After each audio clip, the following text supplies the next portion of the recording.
क्या आप चूहों से परेशान हैं? तो ये सारे वीडियो देखिए, इससे आपको चूहे पकड़ने और भगाने के बहुत ही अच्छे उपाय मिल जाएंगे।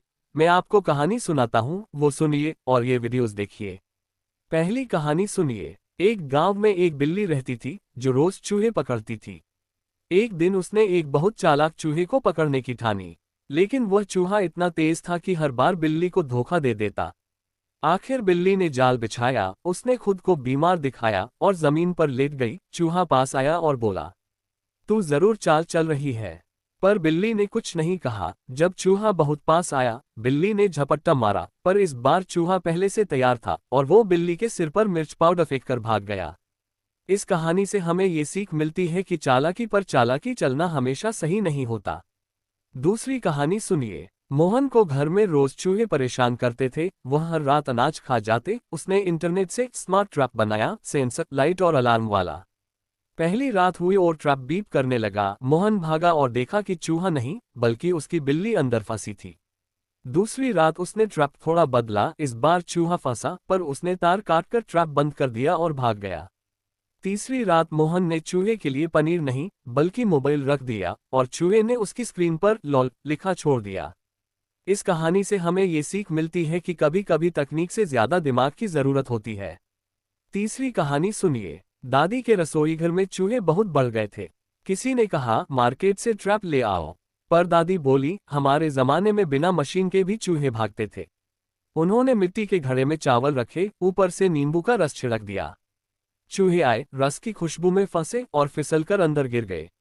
अगले दिन दादी ने सभी चूहों को दूर जंगल में छोड़ दिया।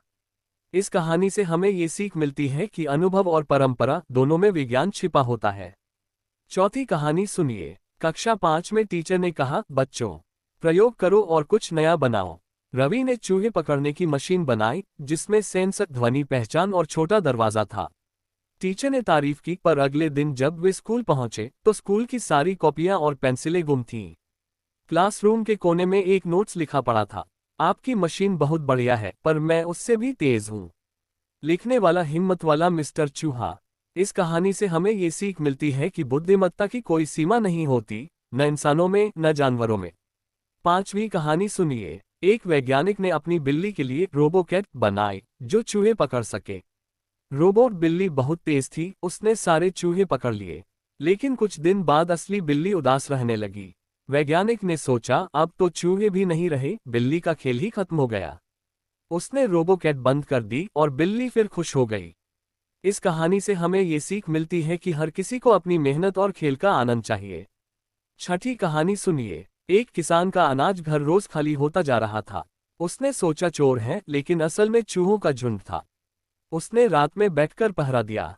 एक चूहा आया और बोला, भाई थोड़ा अनाज हमें भी दे दो, हम भूखे हैं।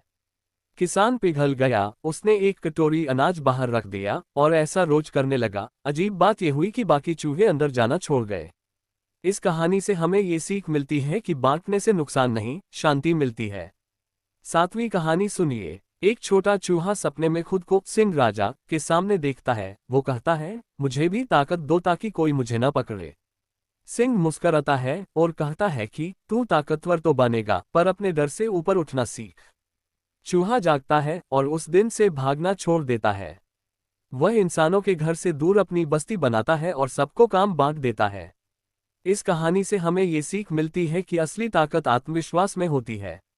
आठवीं कहानी सुनिए। रीना ने देखा कि उसकी गुड़िया का कपड़ा रोज कुतर जाता है। उसने चूहा पकड़ने का निश्चय किया। उसने एक छोटी टोकरी में गुड़िया रखी, अंदर पनीर और ऊपर धागा बांध दिया।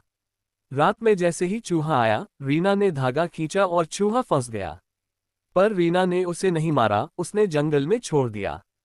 इस कहानी से हमें ये सीख मिलती है कि दया हर जीत से बड़ी होती है।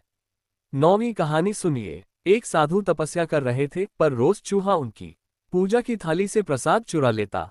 साधु ने सोचा कि यह भी भगवान की लीला है। उन्होंने चूहे के लिए रोज थोड़ा प्रसाद अलग रखना शुरू किया।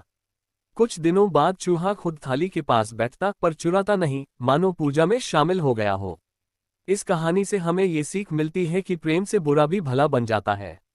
10वीं कहानी सुनिए। साल 2050 में शहर में कोई चूहा नहीं होगा, क्योंकि सब इलेक्ट्रॉनिक हो गए होंगे। पर एक दिन एक असली चूहा आएगा और सब मशीनें बंद कर देगा और तार काट देगा। शहर के इंजीनियर भी ये बोलेंगे, ये तो प्रकृति का बदला है। आखिरकार वो ये तय करेंगे कि हर सिस्टम में थोड़ा प्रकृति के लिए थोड़ी स्पेस छोड़ेंगे ताकि संतुलन बना रहे। इस कहानी से हमें ये सीख मिलती है कि प्रकृति को मिटाकर प्रगति अधूरी है। आपको हमारे वीडियोस और कहानी पसंद आए हो तो प्लीज़ हमारी चैनल को सब्सक्राइब जरूर कर देना।